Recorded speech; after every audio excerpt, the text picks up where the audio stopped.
Hello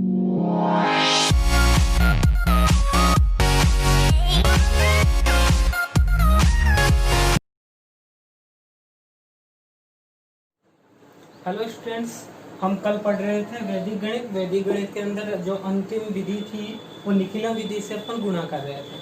तो देखो आज भी अपन क्या है, एक दो सवाल निखिलम विधि के ही देखेंगे, क्योंकि हमने कल विचलन जो आए थे वो लगभग सारे प्लस वाले ही किए थे। आज विचलन माइनस वाले भी करेंगे, जिसके अंदर वर्ग भी करेंगे, घन भी करेंगे और गुणा भी करेंगे। पहला जो एग्जाम्पल है वो हम गुणा का देख लेते हैं। मैंने माना कि 97 इंटू 102 कर लेते हैं, 102। तो हम यहाँ देख रहे हैं कि 100 के पास है दोनों संख्या, यानी कि जो आधार होगा उसको हम क्या मानेंगे, 100 मानेंगे। यहाँ जो आधार होगा वो मानेंगे हम 100। ठीक है। अब यहाँ पे उपाधार अंक मानने की जरूरत नहीं है, क्योंकि ये पहले से ही क्या है, 100 के पास में है।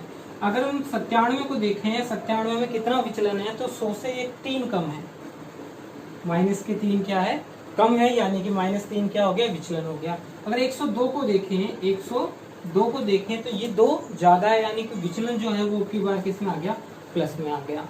अब हमने क्या किया था, पहली संख्या दूसरी का विचलन, पहली संख्या दूसरी का विचलन, या फिर कह दो दूसरी संख्या पहली का विचलन, कैसे भी कर लो कोई फर्क नहीं पड़ेगा, उत्तर के अंदर वही आएगा उत्तर।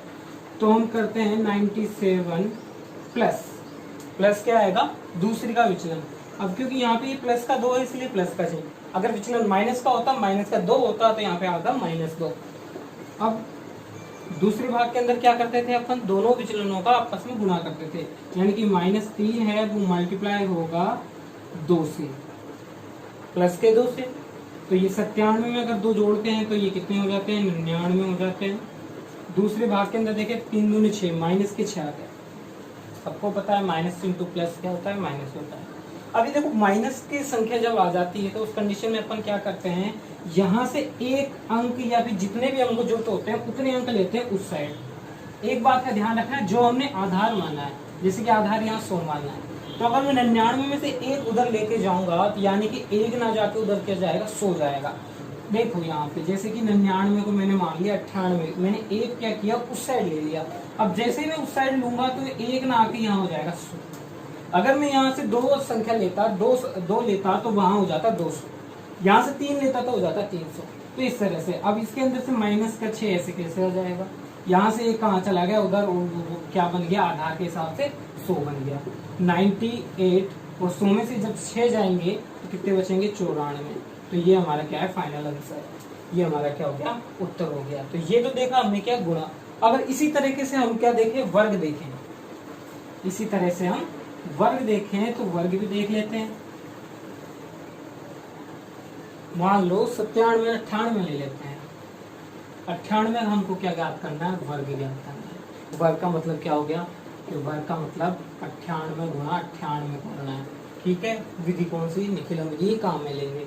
विचलन अपन को यहाँ पता चल रहा है कि 98 में -2 का विचलन है और 98 में यहाँ पे भी -2 का विचलन है। अब यहाँ देखते हैं वही क्या, पहली संख्या दूसरे का विचलन, दूसरे का विचलन वही 0,2 है, इसमें से माइनस के 0,2 हम क्या करेंगे, घटा देंगे। उपाधार अंक की कोई जरूरत नहीं है, जो यहाँ पे उपाधार अंक अगर होता तो यहाँ पे अपन गुणा कर लेते हैं। आगे क्या करेंगे, दूसरे भाग में दोनों विचलनों का गुणनफल करेंगे, यानी कि 0,2 जो कि माइनस का है इसका गुणा करेंगे माइनस के 0,2 से, माइनस से माइनस गुणा हो जाएगा, प्लस का हो जाएगा, यानी कि यहाँ पे आ जाएंगे प्लस के 0,4, प्लस के क्या आगे 0,4। 98 में से 2, अब की बार क्या हो रहा है, माइनस का चिन्ह इसलिए घट जाएगा। 98 में से अगर 2 जाता है तो कितने बचेंगे, 96। तो इसका जो आंसर है वो हो जाएगा 96,0,4। ये हमारा क्या है, फाइनल आंसर है। अगर ये माइनस में होता तो हमको उधर लेके जाना पड़ता, जैसे कि पहले वाले में देखा था। अब इसी तरह से एक क्यूब वाला एग्जाम्पल भी देख लेते हैं। ये एग्जाम्पल नंबर 2 था। एग्जाम्पल नंबर 3 के अंदर अपन देखते हैं 98 की जगह अपन ले लेते हैं 99 ले लेते हैं। 99 का मेरे को क्या करना है, क्यूब करना है। तो हमारा इस तरह से लिखते थे, विचलन है वो कितना का होगा, -0,1 का, -0,1 -0,1। इसी के द्वारा अगर देखें कुछ इस तरह से था, यहाँ 2 भाग थे क्योंकि 2 संख्याओं को गुणा करना था, यहाँ पे 3 भाग हो गए क्योंकि अपन यहाँ क्या करेंगे, 3 संख्याओं को आपस में गुणा करेंगे। तो इसका फॉर्मूला क्या था 99 प्लस दूसरी का विचलन। अब क्योंकि यह विचलन माइनस का है इसलिए प्लस माइनस क्या हो जाएगा, माइनस हो जाएगा 1। प्लस क्या होता था, दूसरी का विचलन आता था यानी -1। यानी एक तो संख्या लिए, बाकी दो के क्या लिए हैं, विचलन लिए हैं। दूसरे भाग में हम क्या करते हैं, इन जो ये विचलन है इनके दो दो के जोड़े से आपस में गुणा करते हैं। तो फिर को पता है कि माइनस जो 0 1 है इसको गुणा करना पड़ेगा -0 1 से। ठीक है, कितनी बार करना पड़ेगा, 3 बार गुणा करना पड़ेगा। यानी कि 1 गुणा 1 प्लस 1 गुणा 1 प्लस 1 गुणा 1, यानी कि कितनी बार हो गए, 3 बार। तो मैंने डायरेक्ट यहाँ क्या कर दिया, 3 से मल्टीप्लाई कर दिया। अब आगे देखिए लास्ट वाले भाग में क्या करते थे, इन तीनों को आपस में गुणा कर देते थे। तो तीनों संख्याएं एक जैसी है, यानी मैं कह सकता हूँ -0 1 का क्यूब। 3 बार गुणा करने का मतलब ये हो गया एक जैसी संख्या।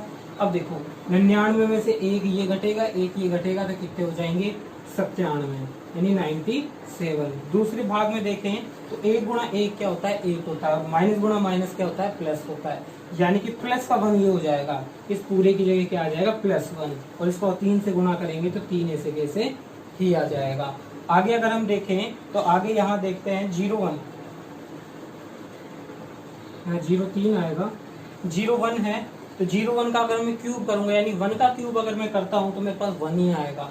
एक बात का ध्यान देना, माइनस की संख्या का अगर मैं क्यूब कर रहा हूं तो माइनस का चिन्ह आता है, क्योंकि -1 इंटू -1 इंटू -1, माइनस गुणा माइनस तो क्या हो जाएगा, प्लस हो जाएगा, और ये वाला माइनस वापस गुणा करेंगे तो माइनस का रह जाएगा। यानी कि यहाँ पे आएगा -1। अब हमने क्या किया था, माइनस की संख्या आ रही है तो यहाँ से 1 उधर लेंगे, 1 उधर जाएगा तो क्या आएगा, डायरेक्ट जो भी इसका आधार था वो जाएगा, यानी कि 100 जाएगा। यानी मैं इस चीज को लिख सकता हूँ यहाँ पे 97, 0 3 की जगह क्या हो जाएगा, 0 2 हो जाएगा, और इस भाग में चला जाएगा 100 - 1। अब इस भाग को पूरे को लिख लेते हैं, यहाँ पे कितना आएगा, 99, 0 2 97, पूरे को एक साथ लिख लो, 97 0 2 और 99। ये क्या आ रहा है, हमारा फाइनल आंसर है। अब देखेंगे अगली विधि, यानी कि अपन भाग करना, जो कि अपना अगला टॉपिक है। भाग करने की जो विधि है वो अपने सिलेबस के अंदर 3 विधियां हैं।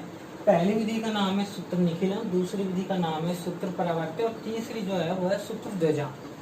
मैं पहले जो विधि बताऊंगा वो 2 विधियां बताऊंगा, सूत्र निखिलन और सूत्र परावर्त्य।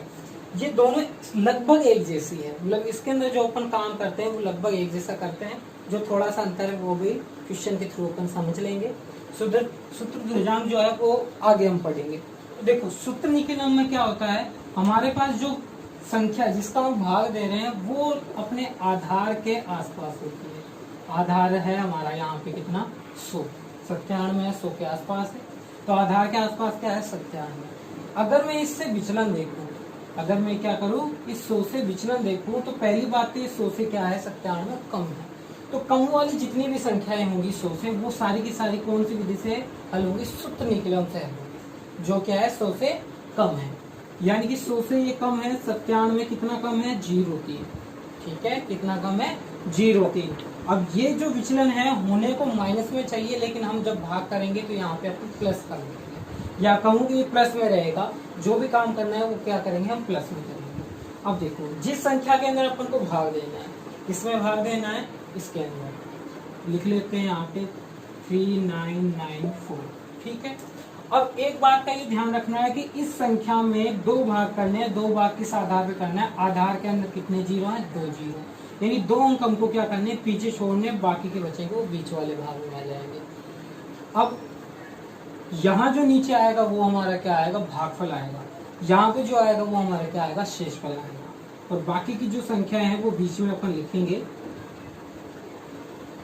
तो देखो सबसे पहले क्या करना होता है, जो पहला अंक हमारा है वो ऐसे कैसे नीचे लिख देना है, यानी कि पहला अंक यहाँ 3 है तो 3 एडजेक्टिव्स क्या आ जाएगा, नीचे ऐसे कैसे आ जाएगा।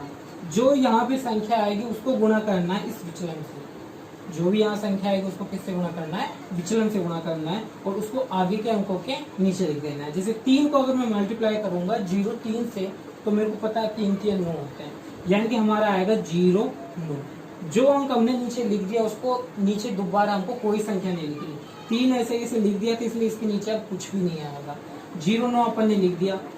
अब देखो जीरो 9, आगे के अंकों को क्या करेंगे अपन जोड़ के लिखेंगे। अगर ये माइनस में होता है तो अपन घटा के लिखते हैं।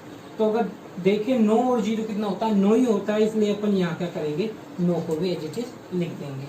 अब वापस क्या करना है, यहाँ जो अंक आ जाए उसको गुणा करना है किसके, विचलन से। 9 को अगर मैं गुणा करूंगा किससे, 3 से, तो 9 3 कितने होते हैं 27। अब की बात देखो 0 और 27 नहीं आएगा, केवल क्या आएगा 27, क्योंकि हम आधार यहाँ ले रहे थे 100, तो यानी 2 अंक ही लिखना है। तो 2 अंक अगर लिखते हैं तो यहाँ पे 27 आ गया। 27 देखो ये वाला अंक हमने लिख दिया, तो इसके नीचे अब कुछ नहीं लिखना है, यहाँ 27 लिखेंगे, 27 लिखेंगे। ठीक है, जब हमारे क्या हो दूसरा वाला जो अंतिम भाग है उसके अंदर संख्या यानी सारे अंक कंप्लीट हो जाए, तो अब हमको कोई भी गुणा भाग नहीं करना, इन सबको ऐसे कैसे जोड़ के लिख देना है। यहाँ अगर मैं जोड़ता हूँ 7 और 4 जोड़ता हूँ तो यहाँ होते हैं 11 का 1, यहाँ से लगेगी 1, 9 और 1 कितना हो जाएगा 10, जहाँ से लगी थी वो कितना हो जाएगा 10, तो 10 और 9 19, 19 और 2 कितने हो गए 21। यहाँ पे हमारा भाग अगर खत्म हो जाता कब, क्योंकि यहाँ जो बचेगा वो क्या बताया था मैंने कि शेषफल बचेगा। अब 97 का हम भाग दे रहे हैं, शेषफल आ रहा है 211, जो कि पॉसिबल नहीं है, क्योंकि हम जिस संख्या का भाग देते हैं शेषफल हमेशा क्या होता है उससे कम ही प्राप्त होता है। तो ऐसी स्थिति में जब हमको शेषफल ज्यादा प्राप्त होता है, उस स्थिति में हमको क्या करना है, यहाँ पे जितने भी ये 97 है उनको यहाँ कर देना है, यानी कि माइनस करेंगे इसमें से 97। एक बार अगर मैं यहाँ माइनस करूंगा तो यहाँ +1 करना पड़ेगा। अब मेरे को पता है कि अगर 211 में से 97 घटाता हूँ तब भी 97 से ज्यादा ही संख्या आएगी, यानी कि मेरे को क्या करना पड़ेगा, एक और बार 97 को घटाना पड़ेगा। तो यहाँ पे क्या आएगा, एक की जगह क्या जुड़ेगा 2, क्योंकि मैंने 2 बार क्या घटाया है 97 घटाया है। अगर 2 इसमें जोड़ता हूँ तो ये तो हो जाता है 41, और यहाँ पे अगर 97 को 211 में से घटाता हूँ तो ये हमारे पास बचेंगे 17, क्या बचेंगे 17 बचेंगे।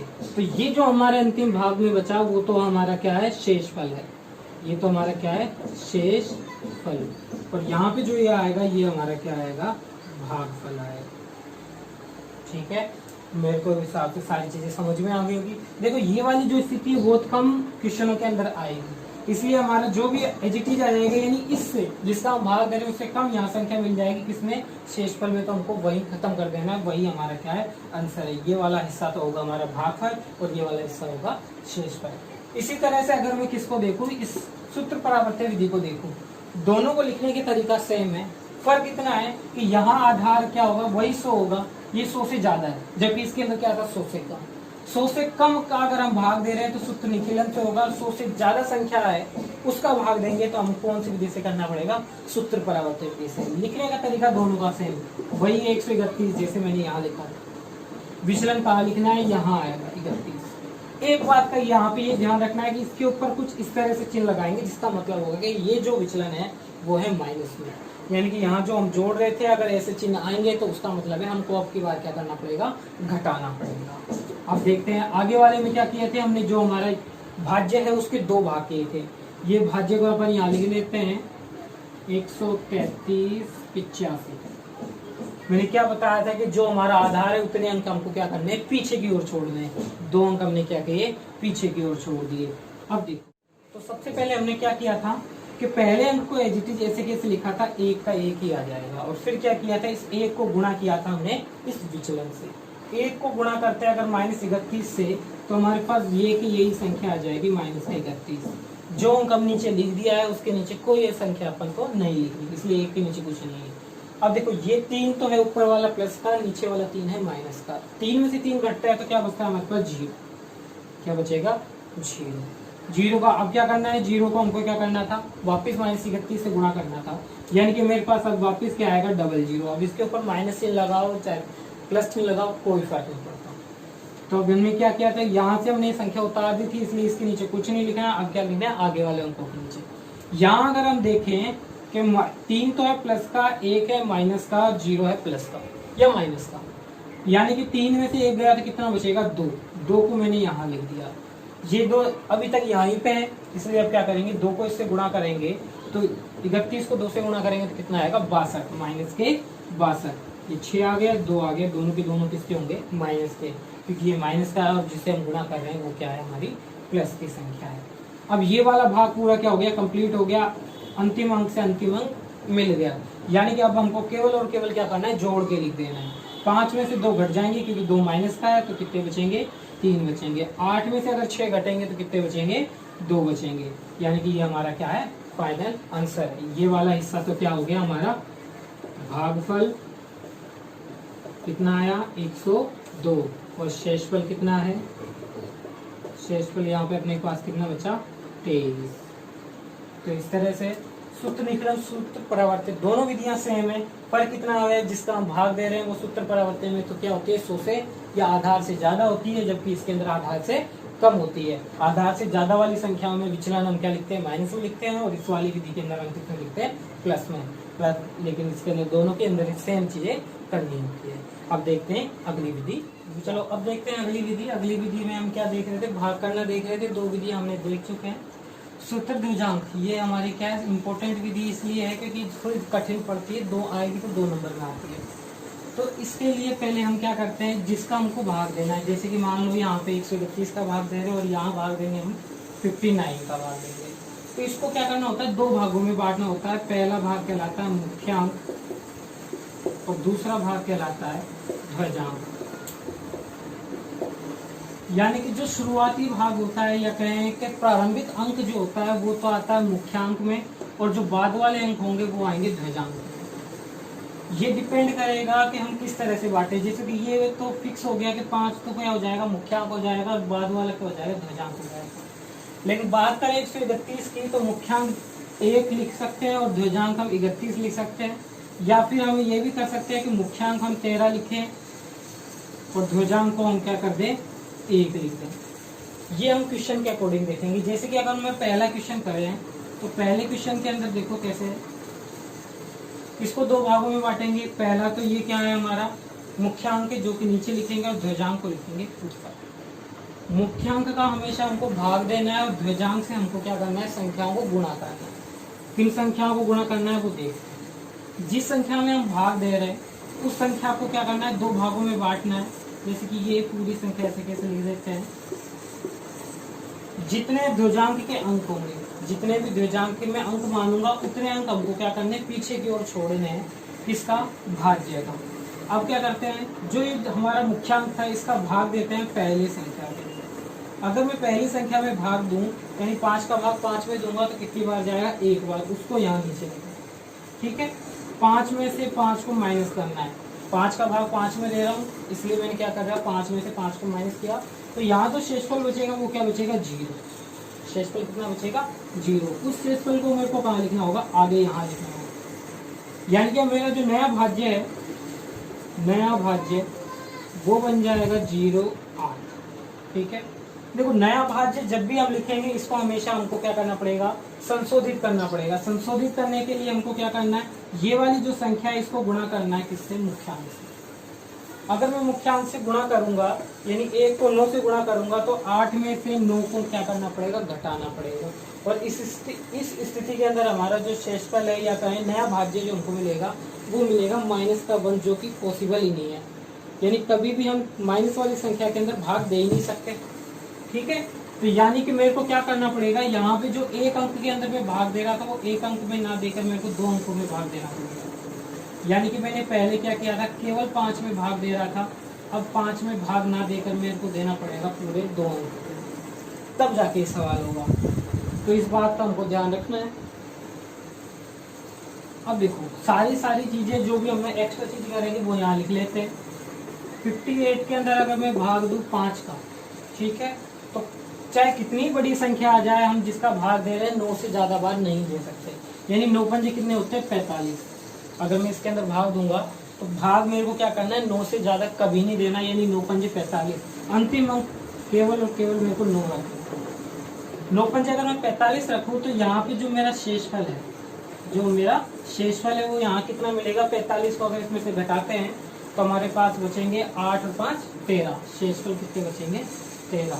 उस शेषफल को हमको कहाँ लिखना है, यहाँ पे लिखना है, क्योंकि इन 2 अंकों में मैं भाग दे चुका था। तो आगे के अंक के लिए हमको क्या करना है, शेषफल को आगे की संख्या के आगे लिखना है। अब जो भाज्य है वो हमारा कितना हो जाएगा, 137। ये हमारा क्या हो गया, नया भाज्य। अब क्या करना है मेरे को, इस द्विजांक का भी उपयोग करना है। द्विजांक का उपयोग करने के लिए मेरे को क्या करना पड़ेगा, इसको संशोधित करना पड़ेगा। तो जो संशोधित भाज्य है वो कितना होगा, 137 में से माइनस करेंगे किसको, इस 9 को जो हमारे यहाँ भाग देने पे आया था उसको गुणा करेंगे किससे, द्विजांक से। तो 9 9 कितना हो जाएगा, 81। 81 को अगर मैं घटा देता हूँ तो मेरे पास क्या आ जाएगा, 7 में से 1 गया तो 6 बचेगा, 13 में से 8 जाएंगे तो कितने बचेंगे, 5 बचेंगे। तो ये जो मेरे को मिला है वो क्या मिला है, संशोधित भाज्य। यहाँ तक जो भी हमने किया है इसी को हमको क्या करना है, बार बार दोहराना है। यानी कि जो संशोधित भाज्य मेरे को मिल जाएगा तब वापस मेरे को क्या करना है, वही भाग देना है। भाग देने के बाद जो भी संख्या हम यहाँ नीचे लिखेंगे उसको इसमें से घटाकर, सॉरी इसमें से मल्टीप्लाई करके क्या करना पड़ेगा, वापस संशोधित करना पड़ेगा। चलो देखते हैं आगे की क्रम। 56 आ गया। अब 56 के अंदर हमको भाग देना है किसका, 5 का भाग देना है। 5 का भाग अगर हम देंगे तो मैंने बताया था कि 9 से ज्यादा बार हमको नहीं देना है, यानी 9 पंजे वही क्या 45, यानी 9 बार ही मैं दे सकता हूँ। 45 को अगर मैं इसमें से माइनस करूंगा तो मेरे पास जो शेषफल होगा, शेषफल होगा 45 को 56 में से अगर मैं घटाता हूँ तो मेरे पास शेषफल कितना आ जाएगा, 11। इस शेषफल को कहाँ लिखना है, आगे के अंकों पर। 137 मेरा हो गया था यहाँ पे, यानी आगे अंक आ गया 6, तो 6 के आगे मेरे को क्या लिख देना है, 11 लिख देना है। 6 के आगे अगर मैं 11 लिख देता हूँ तो जो नया भाज्य है, नया भाज्य वो मेरा कितना बन जाएगा, 116। 116। अब क्या करना पड़ेगा, इसको भी क्या करूंगा मैं, संशोधित करूंगा। तो संशोधित करने के लिए क्या करना है, जो भी हमारे भाग देने पे आया था 9 आया था, इस 9 को इंटू करना है किससे, द्विजांक से। यानी अब की बार भी क्या आ जाएगा, 9 9 81। 81 आ गया। अब 116 में से 81 अगर हम घटाते हैं तो 6 में से 1 गया तो कितना बचेगा, 5 बचेगा, और 11 में से 8 जाएंगे तो कितने बचेंगे, 3।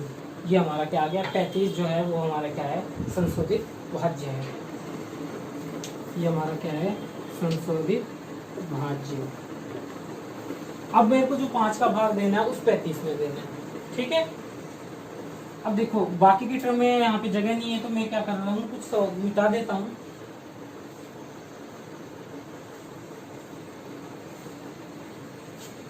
पैंतीस के अंदर भाग देना है मेरे को 5 का, ठीक है। 5 7 35 सबको पता है, आसानी से कर सकते हैं। अब मैं यहाँ क्या कर रहा हूँ, 7 बार अगर मैं भाग दे रहा हूँ 35, शेषफल कितना बचेगा, 0। शेषफल अगर मैं कोई, क्योंकि पूरा भाग दे चुका, शेषफल अगर 0 बचेगा तो मेरे को कहाँ लिखना पड़ेगा, यहाँ लिखना पड़ेगा 0,4, जो कि मेरा क्या बनेगा, नया भाज्य बनेगा। अब 0,4 मैंने लिख दिया, 7 यहाँ मैंने लिखा है, तो ये काम क्या करना है, इसका संशोधित भी करना पड़ेगा। 7 को 9 से गुणा करता हूँ मैं, इसमें से घटाता हूँ तो कितना आ जाएगा, माइनस में आएगी संख्या, माइनस में आएंगी। 7 बार देकर हम कितनी बार देंगे, अब 6 बार देंगे, यानी कि 5 6 कितने होते हैं, 30। अगर मैं 6 बार में भाग देता हूँ तो यहाँ पे शेषफल जो मेरा बचेगा वो शेषफल कितना बचेगा, 5 बचेगा। इस शेषफल को कहाँ लिखना होगा, यहाँ पे, यानी कि 54 माइनस। अब क्या जो संशोधित करना है वो हमको क्या करना है, शेषफल को संशोधित करना है, तो इस चीज को हम यहीं पे लिख लेंगे, उधर अलग से लिखने की जरूरत नहीं है। क्या करना है, 6 को गुणा करना है किससे, 9 से। संशोधित करने के लिए हम क्या करेंगे, जो जितनी बार अपना भाग गया था उसको गुणा करते हैं किससे, द्विजांक से। तो 6 9 कितने होते हैं, 54। 54 में से 54 जाएगा तो 0 बचेगा, यानी कि ये तो हमारा हो गया भागफल, और यहाँ पे हमारा आएगा शेषफल। अगर पुरानी बुक के अंदर हम देखें तो पुरानी बुक के अंदर क्या है, यहाँ पे 59 तो हमारा शेषफल बच रहा है, और यहाँ पे 995 ये क्या भागफल है, जो कि गलत है। तो हमारा सही कौन सा आंसर है, ये वाला। चलो देखते हैं अब अगला सवाल। अगले सवाल के अंदर हम देखें तो अब की बार किसका भाग देना है, 119 का भाग देना है, यानी 3 अंक है। 3 अंकों को हमको क्या करना है, 2 भागों में बांटना है। एक तो होगा हमारा मुख्यांक और एक होगा ध्वजांक, ठीक है। मुख्यांक में यहाँ लिखता हूँ 11, यहाँ लिखता हूँ 9। मुख्यांक हमारा हो जाएगा 11 और ध्वजांक हो जाएगा 9। देखो यहाँ पे मैं एक काम ये भी कर सकता हूँ कि इस एक को ऊपर ले लूँ, लेकिन इस कंडीशन में मेरे को हमेशा किसका, एक का ही भाग देना पड़ेगा, और एक का भाग दूंगा तो मेरे पास बार बार वही संख्या मिलेगी। यानी कि इस तरह से अपन सवाल को ढंग से नहीं कर पाएंगे, बड़ा हो जाएगा सवाल। इसलिए हम क्या करेंगे, एक को यही लिखेंगे। ध्वजांक में जितने अंक है उतने अंक हमको क्या करने हैं, भाज्य के पीछे की ओर छोड़ने हैं, यानी कि 7 हम पीछे लिख देंगे और बाकी के बच्चे जो हिस्सा है वो यहाँ लिखेंगे। 59,283। ठीक है, अब क्या कर रहे थे हम, 11 का भाग दे रहे थे पहले दो अंकों के अंदर। अगर हम भाग देते हैं 59 के अंदर भाग देते हैं 11 का, तो जो शेषफल है 11 5 कितने होंगे 55, यानी 4 शेषफल बचेगा। 5 बार हमने भाग दिया है, शेषफल हमारा बचा है 4, यानी कि 42 हमारा क्या हो गया, नया भाज्य। नया भाज्य 42 हो गया। अब इसको क्या करना पड़ेगा, संशोधित करना पड़ेगा। संशोधित करने के लिए हमको क्या करते हैं, 42 में से माइनस करते हैं किसको, 5 × 9, 9 पंजे 45। अब हम देख रहे हैं 42 में से अगर मैं 45 को घटाऊंगा तो हमारा जो शेषफल है वो आएगा माइनस में, जो कि पॉसिबल नहीं है। यानी कि जो मैंने 5 बार भाग दे रहा था वो 5 बार न देकर कितनी बार देना पड़ेगा, मेरे को 4 बार ही देना पड़ेगा। तो उस कंडीशन में कितनी बार 44 बचेंगे, और 44 का मतलब ये है कि शेषफल जो बचेगा आपके बार कितना बचेगा, 15 बचेगा। शेषफल बचेगा कितना, 15। तो हमारा जो अब नया भाज्य है, शेषफल आपके बार कितना बचेगा, 15 बचेगा, यानी कि 15 में को यहाँ लिखना पड़ेगा। और 152 जो है वो नया भाज्य हो जाएगा, 152। संशोधित अगर इसको करते हैं संशोधित भाज्य, तो संशोधित भाज्य आएगा 152 माइनस 4 × 9, 9 × 9 98, 36। तो 36 को अगर इसमें से हम माइनस करते हैं तो हमारे पास बचेगा, 12 में से 6 गए तो 6, 14 में से 3 जाएंगे तो 11, यानी कि 116। 116 के अंदर हमको भाग देना है, 116 में भाग देना है 11 का। अब ये बात मैंने पहले भी बताई थी कि हमको भाग केवल ज्यादा से ज्यादा कितनी बार दे सकते हैं, 9 बार दे सकते हैं। यानी कि 9 बार अगर मैं भाग देता हूँ तो 11 × 9 99 होगा। 99 को 116 में से घटाते हैं तो जो शेषफल है वो हमारे पास बचेगा 17। और उस 17 को हमको लिखना है आगे वाली संख्या के आगे, यानी कि जो अब नया भाज्य हमको मिलेगा, नया भाज्य वो होगा 178। ठीक है, और इसको जब संशोधित करेंगे, संशोधित भाज्य 178 में से हमको माइनस करना पड़ेगा क्या, 9 9 81। 81 को हमको क्या करना पड़ेगा, माइनस करना पड़ेगा। तो 8 में से अगर 1 जाता है तो 7, और 17 में से 8 जाते हैं तो 9। 97 हमारा क्या हो जाएगा, संशोधित भाज्य। तो इस 97 में हमको भाग देना है, 97 में हमको भाग देना है 11 का। तो 11 8 88, 8 बार भाग जा रहा है, 8 बार यहाँ भाग जा रहा है।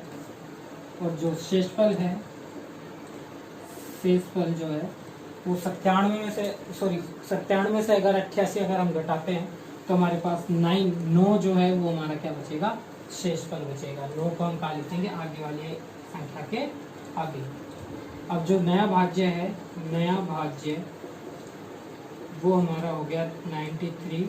इसमें से इसको अब क्या करेंगे, संशोधित करेंगे। तो संशोधित भाज्य जो है वो आएगा 93 माइनस 8 9 72। अब इसको 93 में से घटाते हैं तो हमारे पास आएगा 1 7, 9 में से 7 जाते हैं तो 2, यानी कि 21। इस 21 के अंदर हमको भाग देना है 11 का। तो जो शेषफल है 11 एकम 11, एक बार तो हमारा भाग जाएगा, और जो शेषफल है वो कितना बचेगा, 10 बचेगा। वो कहाँ आ जाएगा, यहाँ पे 160। अब हम अगले खाने में मतलब अंतिम उसके अंदर जा चुके हैं, तो ये हमारा है वो शेषफल आएगा 160।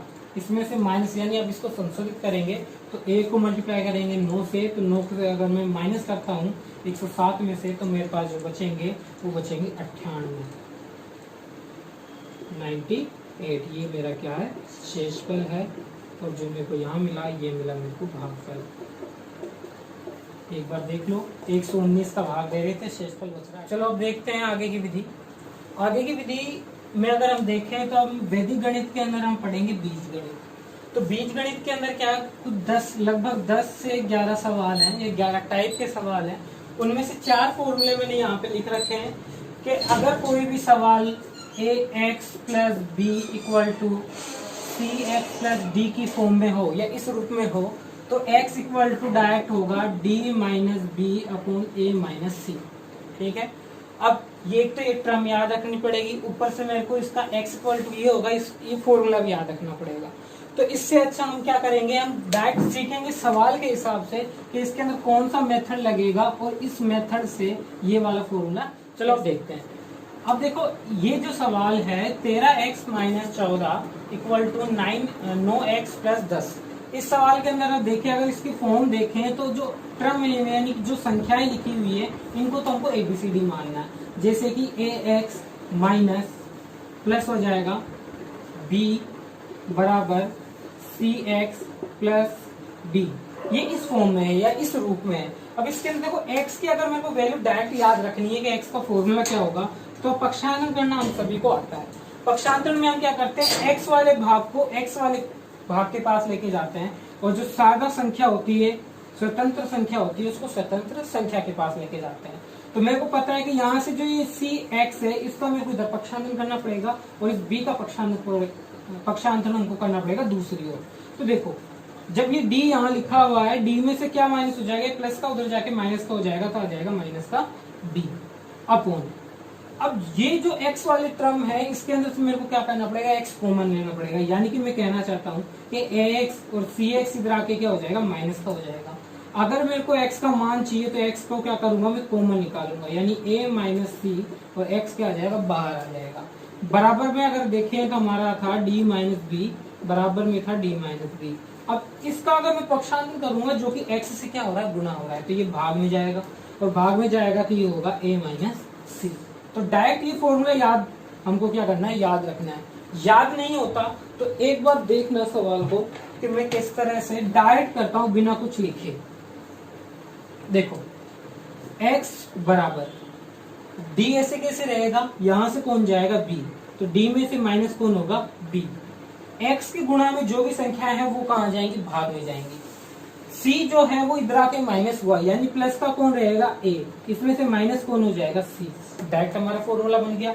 अब बात करते हैं इस सवाल की, तो इस सवाल के अंदर a तो कौन है 13, b कौन है 14, c है 9 और d है वो है 10। एक बात का यहाँ ध्यान रखना कि यहाँ पे मैंने फॉर्मूले में प्लस लिखा है, यानी कि b का जो मान है वो माइनस 14 होगा, यानी कि d की जगह तो हमारा आ जाएगा 10, माइनस b की जगह आएगा माइनस के 14, या इनकी प्लस के 14 हो जाएंगे।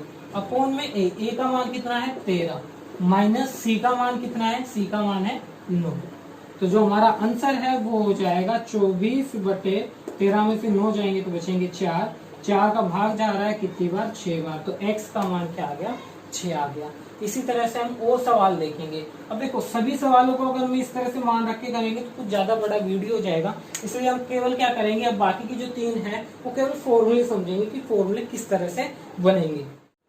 चलो अब देखते हैं दूसरे सवाल के अंदर, या कहूँ दूसरे टाइप के अंदर ये वाली फॉर्म है। इस वाली फॉर्म को अगर देखें तो ये लगभग पहले जैसे ये जहाँ पे P और Q नहीं थे, यानी P और Q जो अगर वो नहीं हो तो पहले वाली स्थिति आएगी, तो x इक्वल टू मेरे पास क्या आ जाएगा, d माइनस बी अपॉन में a माइनस सी, ये वाली स्थिति आएगी।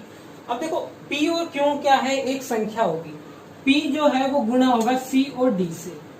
P का अगर मैं पक्षांतरण करूंगा तो वो गुणा किससे होगा, C और D से गुणा होगा, यानी जहां पे भी अपन को C और D दिख रहे हैं उससे मल्टीप्लाई कर देंगे हम P से, यानी ये तो हो गया PD और ये हो जाएगा PC, ठीक है। और जो Q होगा वो अगर इसका पक्षांतरण करूंगा तो इन दोनों से गुणा होगा, किस किस से, A और B से, यानी कि जो Q है वो कहाँ का, किस किस से गुणा होगा, A और B से, तो एक तो B से गुणा हो जाएगा Q और Q गुणा होगा A से। तो ये हमारा क्या है, दूसरा फॉर्मूला भी इस तरह से बन गया है।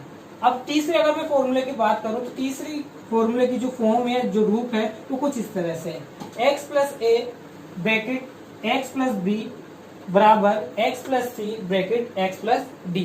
तो इसके अंदर हमको एक बात ध्यान रखना होगा कि जब ब्रैकेट से ब्रैकेट मल्टीप्लाई होता है तब क्या होता है, जब ब्रैकेट से ब्रैकेट मल्टीप्लाई होता है तो एक जो संख्या है वो बाकी दोनों से होगी और जो दूसरी संख्या होगी वो भी क्या होगी, बाकी दोनों से होगी। एक बात का यहाँ ध्यान रखना है अपन को, या फिर कहें कि x से जब x गुणा होगा तो x स्क्वायर आएगा, उसी तरह से यहाँ पे भी x स्क्वायर ही आएगा, यानी दोनों x स्क्वायर एक दूसरे से क्या हो जाएंगे, कैंसिल हो जाएंगे। तो इस बारे में अपन को सोचना ही नहीं है, यानी कि x को x से मल्टीप्लाई करना ही नहीं है, क्योंकि दोनों पक्षों में ऐसा होगा तो दोनों एक दूसरे से क्या हो जाएंगे, कट जाएंगे। अब हमको क्या करना है, पहले तो करना है ये वाली, यानी जो न्यूमेरिकल यानी जो अचर संख्या है केवल अचर संख्या, केवल उनको यहाँ ऊपर की ओर लिखना है। यहाँ अगर मैं c को d से मल्टीप्लाई करूंगा तो मेरे को अचर संख्या मिलेगी, यानी कि c मल्टीप्लाई होगा किससे, d से। cd आ गया माइनस, अब यहाँ पे भी मेरे को एक अचर संख्या मिलेगी, क्योंकि मेरे को यहाँ x वाला भाग रखना है, इसलिए यहाँ पे जो मल्टीप्लाई होगी उसका क्या करना पड़ेगा, मेरे को पक्षांतर करना पड़ेगा। यहाँ पे a जो है वो b से गुणा होगा, यानी a b हो गया। अब a b इधर रहेगा तो उसको जब मैं पक्षांतर करूंगा तो वो माइनस में हो जाएगा, यानी a b क्या हो गया, माइनस में हो गया। ये तो कौन से भाग हो गए, केवल अचर वाले भाग हो गए। अब मेरे को कौन से देख रहे हैं, चर वाले भाग, यानी कि जो x के साथ रहेंगे। x के साथ कौन कौन रहेगा, देखो x को गुणा करेंगे b से तो ये साथ रहेगा, x गुणा होगा a से तो ये भी साथ रहेगा। यहाँ अगर हम देखें तो x जब d से गुणा होगा तो x के साथ कौन हो गया, d हो गया, और x के साथ यहाँ जब c से गुणा होगा तो x के साथ कौन हो गया, c हो गया। यानी कहूं कि a b c d चारों के चारों क्या होंगे, x के साथ होंगे। अब हमको ये देखना है कि प्लस में कौन सा होगा और माइनस में कौन सा होगा। हम जानते हैं कि x वाली जो टर्म है उसको हम इस साइड रखेंगे, यानी कि यहाँ पे जो भी x वाले भाग आएंगे वो तो होंगे पॉजिटिव, और इधर से जो यहाँ पे आएंगे दूसरी तरफ आएंगे वो होंगे नेगेटिव। यानी पहले हम पॉजिटिव वाले भाग को लिखे हैं तो a प्लस b ये दोनों तो किसके हो जाएंगे, पॉजिटिव हो जाएंगे, क्योंकि इधर ही थे पहले से। और इधर से हम यहाँ लाएंगे तो किसको लाएंगे, सी और डी को लाएंगे, तो सी और डी जो कि प्लस के होंगे वो इधर आके किसके हो जाएंगे, माइनस के हो जाएंगे। तो माइनस का सी होगा, माइनस का डी होगा। ये जो फॉर्मूला हो गया वो किसका हो गया, एक्स के मान का हो गया। तो इस तरह से मैंने क्या किया, अभी जो भी चीजें मैंने की है वो हम अलग से सोल्व भी कर सकते हैं, और जैसे मैंने डायरेक्ट करने की कोशिश की वैसे डायरेक्ट भी कर सकते हैं। लेकिन ये तुमको जब 2 से 3 बार एक साथ करोगे अलग अलग खोल के, तब जाके तुमको ये वाला फॉर्मूला बनाने आएगा, क्योंकि एक बार में समझ में नहीं आता।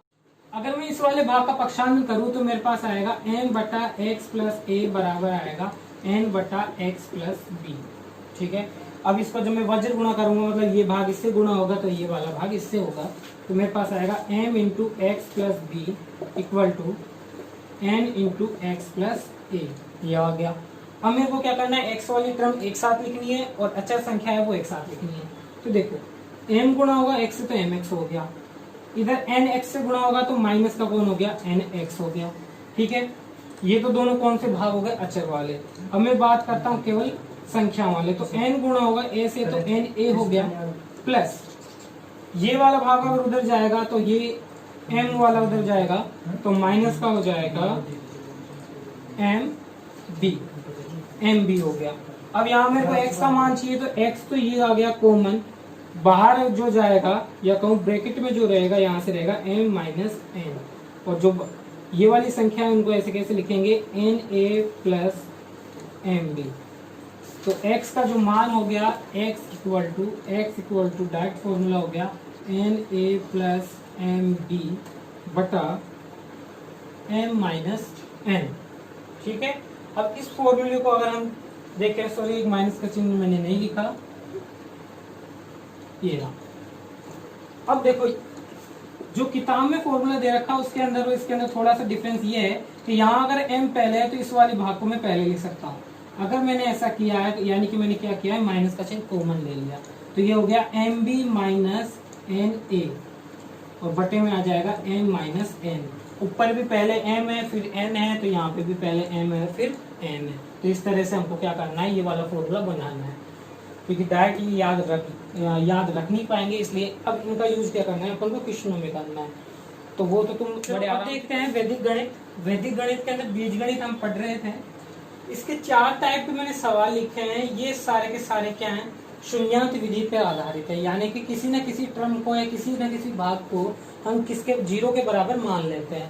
पहले भाग की अगर मैं बात करूं तो पहले जो भाग है, पहले जो क्वेश्चन है उसके अंदर लिखा हुआ है x ब्रैकेट के अंदर है x minus 1 plus b x minus 1 बराबर में है c x माइनस 1 और d x माइनस 1। सारे के सारे में अगर हम ये वाला भाग देखें तो ये वाले भाग क्या है, ये वाला यहाँ a से मल्टीप्लाई हो रहा है, यहाँ b से हो रहा है, ये c से हो रहा है, ये d से हो रहा है। यानी कि मैं जो स्वतंत्र भाग की बात कर रहा हूँ, ये वाला पूरा भाग है वो स्वतंत्र भाग है, ये वाला पूरा भाग स्वतंत्र है, ये वाला स्वतंत्र है, ये वाला स्वतंत्र है।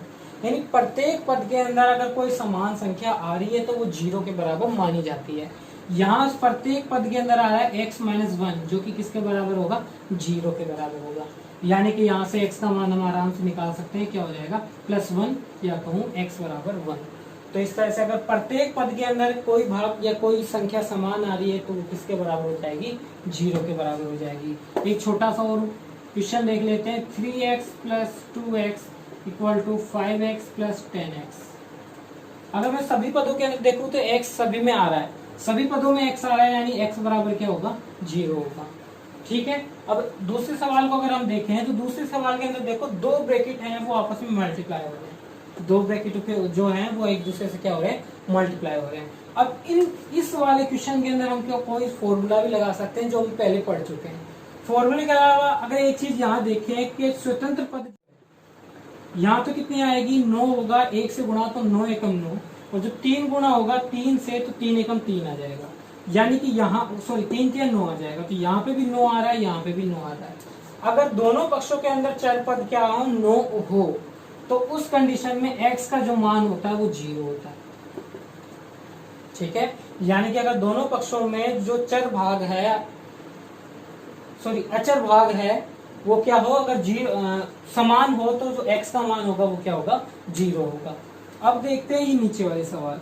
जब भी इस टाइप के क्वेश्चन आए, ये दो टाइप के क्वेश्चन दिख रहे हैं, ये दो टाइप के अगर क्वेश्चन आए तो इन दोनों के अंदर देखना कि 4 पद होने चाहिए, या कहूँ कि 4 ब्रैकेट होने चाहिए जो कि एक दूसरे के बटे में हों। तब हमको क्या करना है, देखो अंशों व हरों का तो अंतर, यानी कि अगर मैं किसी एक भाग के देखूं, ऊपर वाला भाग अंश कहलाता है, नीचे वाला भाग हर कहलाता है, इन दोनों को एक दूसरे में से अगर घटाएं, इस वाले पद में भी और इस वाले पद में भी, वो दोनों पद एक दूसरे के बराबर हों, एक दूसरे के क्या हो, बराबर, या फिर एक दूसरे को विभाजित करते हो, क्या करते हो, विभाजित। तो इस कंडीशन में या तो एक दूसरे के बराबर हो या विभाजित करते हो, तो इस कंडीशन में जो भी दोनों में से कोई सा भी एक भाग अगर 0 के बराबर हो दे तो x का मान आ जाता है। जैसे कि अगर हम यहाँ देखें, अंश और हर को देखें, 5 में से 2x अगर भी घटेगा तो मेरे पास यहाँ आ जाएगा 3x, और 7 में से अगर 1 घटता है तो मेरे पास आ जाता है 7 में से 1 गया तो आ जाएगा +6 आ जाएगा। ठीक है। यानी कि यहाँ से अगर मैं कुछ कॉमन लेना चाहूँ तो 3 कॉमन आ रहा है, और 3 कॉमन आ रहा है तो ब्रैकेट में बचेगा x + 2। अब देखते हैं दूसरे वाले भाग के अंदर, दूसरे वाले पक्ष के अंदर अगर हम देखें, x में से अगर 3x घटेगा, ध्यान से सुनना, x में से अगर 3x घटेगा तो मेरे पास आएगा -2x। ठीक है। इसी तरह से अगर 1 में से 5 घटेगा, 1 में से यानी 1 - अगर 5 करेंगे तो हमारे पास आएगा -4। दोनों में से जो कॉमन आ रहा है वो आ रहा है -2, तो ब्रैकेट के अंदर हमारे पास बचेगा x, और यहाँ से क्या बचेगा, +2। अगर हम इन दोनों को देखें तो एक दूसरे से डिवाइड हो रहे हैं, कैसे कि x + 2 से 1 + 2 कट जाएगा अगर एक दूसरे में भाग दे। तो इस स्थिति में हमारे पास जो विभाजित हो रही संख्या यानी x + 2 जो है वो किसके बराबर हो जाएगी, 0 के बराबर हो जाएगी। तो इसी तरह से यहाँ x बराबर क्या आ गया, -1। तो इस तरह से ये सवाल हो गया। अगर किसी सवाल के अंदर अंश और हरों के अंतर बराबर या विभाजित नहीं हो रहे तो उस कंडीशन में दूसरी कंडीशन हम ये भी लगा सकते हैं। चलो अब देखते हैं दूसरा भाग। दूसरे भाग के अंदर क्या होता है, अंशों का योग और हरों का योग, या तो एक दूसरे के बराबर होते हैं या एक दूसरे को क्या करते हैं, विभाजित करते हैं। जैसे कि अगर मैं यहाँ देखूं, अंशों का अगर योग करूं, 2x + 2x कितना हो जाएगा, 4x, प्लस 4 + 1 कितना हो जाएगा, 5। नीचे वाले अगर मैं भाग करूं 2x + 2x तो ये भी कितना होगा, 4x,